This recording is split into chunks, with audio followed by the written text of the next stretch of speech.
Good morning. Good morning. I know a lot of you in the audience are parents, as am I, but I wonder, have any of you ever lost a child? Well, I have, and today I'm going to tell you about him and what I learned from him and from that loss.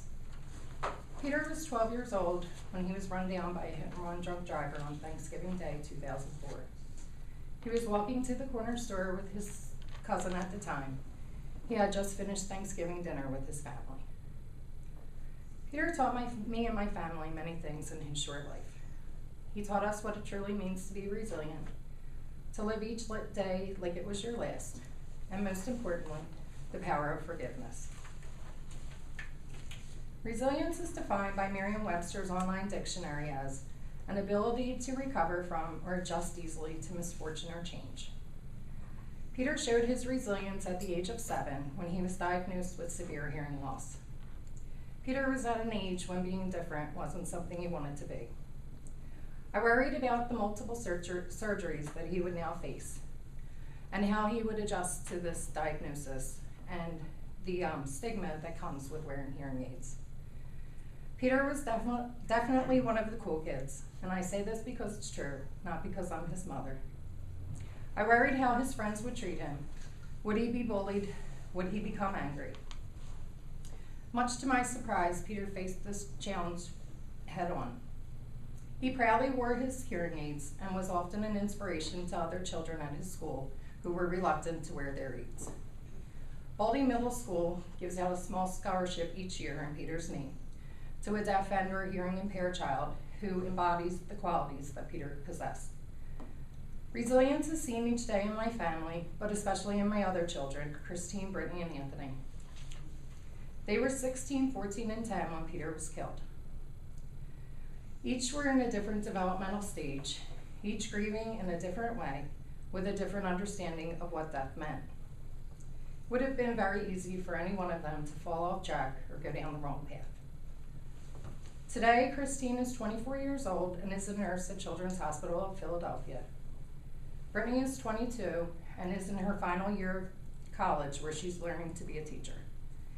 Anthony is 17 and a junior in high school. While I know they miss their brother every day, they did not let this loss derail their lives. They get up every day and they put those hearing aids in, just like they saw their brother do, because that's what he would expect them to do. But Peter taught more than resilience. Marcus Aurelius Antonius once said, "Live not one's life as though one had 1,000 years, but live each day as the last." Peter lived each day like it was his last too. He never let fear stop him from doing something he wanted to do. He would have totally loved Melanie. It was shortly after his surgeries that Peter started talking about wanting to be a dirt bike rider. While I was scared to death at the thought of this, my husband felt that it was something that we should let him experience because he felt so passionately about it and because he had been through so much that year. Reluctantly, I agreed, and Santa brought Peter a small dirt bike that year for Christmas. The joy on his face as he set out on his first ride was worth every penny we spent on that dirt bike. It was priceless. Even though his first ride led to him crashing into a neighbor's car and receiving 2 skinned knees, he got back on that bike. He didn't let fear stop him from doing what he wanted to do. Since Peter's death, I have tried to live my life like he would have. While I will not be jumping on a dirt bike anytime soon, I do try to live each day without regret. The fear of regret is what motivated me to go back to school and finish what I started many years ago. I was 2 weeks away from finals in 2004 when Peter was killed. While I did finish my classes and miraculously passed my finals, that was the last semester that I was enrolled in school until last year when I returned to Bucks. Fear also motivated me to stand in front of a courtroom full of people, one of which was responsible for his death, and tell them how Peter's death had impacted my life. But Peter taught more than that. Hannah More once said, "Forgiveness is the economy of the heart. Forgiveness saves the expense of anger, the cost of hatred, and the waste of spirits." Peter understood the power of forgiveness, even if he didn't realize it at the time. Peter never held a grudge or allowed you to hold a grudge against him either. I remember an incident shortly before his death. He was having a few friends stay over, and I had agreed to let them sleep downstairs in the living room. When I woke up around 2 a.m. and came down, I couldn't find them. I jumped in my car and went looking for them. I found them down the street, not far from our house.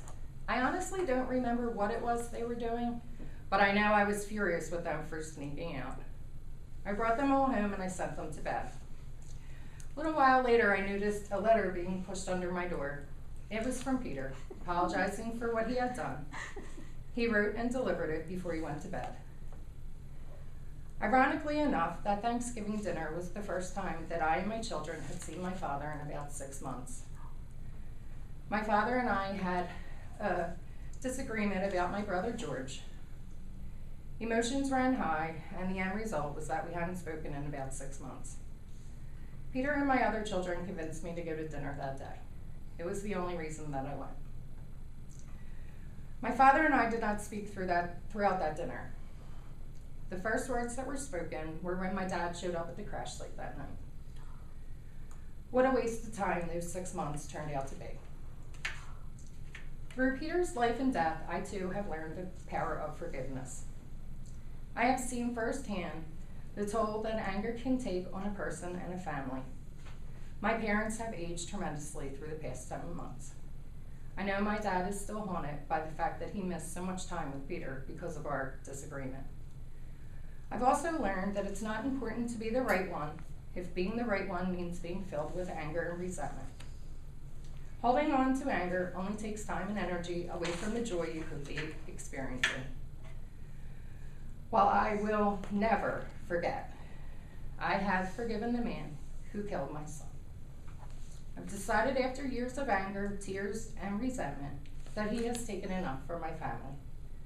I refuse to let him take the rest of our lives or distract us from what's important, which is remembering my son and appreciating each day that we have. Resilience, the desire to live each day like the last, and the power of forgiveness are all qualities that I have learned from Peter and applied to my life. I honestly believe that these qualities have helped me get through each day since his death. I'd like to leave you with one last quote that I found while preparing for this speech. Sister Helen Prejean once said, "In our society, forgiveness is often seen as weakness. People who forgive those who have hurt them or their family are made to look as if they really don't care about their loved ones. But forgiveness is tremendous strength. It is the action of someone who refuses to be consumed by hatred and revenge." Thank you.